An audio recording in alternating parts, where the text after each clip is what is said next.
இப்போ வெய்ய காலம் வந்துட்டாவே ஆண் பெண் இருபாலாருக்கும் பார்த்திங்கன்னா பிறப்புறுப்பில் எரிச்சல் ஏற்படும், அது நீர் சுரக்கு ஏற்படும். ரொம்ப சிரமமான காரியமாக இருக்கும். இதை யார்கிட்ட சொல்கிறது, எப்படி இதை நம்ம சரி பண்ணிக்கிறது அப்படின்னு தெரியாது. இதற்காக சில மருத்துவர்கிட்ட போயிட்டு நிறைய பணத்தை செலவழிக்கிறவங்களாம் இருக்குது. மிக எளிமையான ஒரு வைத்திய முறை வீட்டுக்குள்ளேயே செஞ்சுக்கலாம்.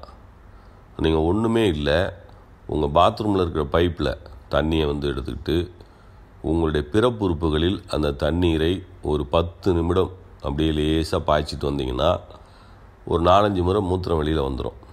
சூடாக அனலாக வரும் அந்த யூரின். ஒரு 10 நிமிஷம் இந்த மாதிரி உங்களுடைய பிறப்புறுப்புகளில் தண்ணீர் பட்டு கொண்டே இருக்க வேண்டும். சரி, இப்படி செய்ய முடியலன்னா நீங்கள் ஒரு பெரிய டப்பில் தண்ணியை ஊற்றிட்டு ஒரு 5 நிமிடம் இடுப்பளவு அந்த தண்ணியில் உட்காந்துருந்தனா போதும். 5லேருந்து 10 நிமிடம் உட்காந்துருந்தீங்கன்னா உங்களுடைய அந்த நீர்த்தாரை எரிச்சல், நீர்க்கடுப்பு, அதன் பிறகு அந்த மூத்திர பகுதியில் இருக்கக்கூடிய அந்த அரிப்புத்தன்மை, இவைகளெல்லாம் எளிமையாக சரியாகிவிடும். ஒரு நாளைக்கு ஒரு 2 முறை அல்லது 3 முறை செய்யுங்க. 2 முறை செஞ்சாவே போயிடும்.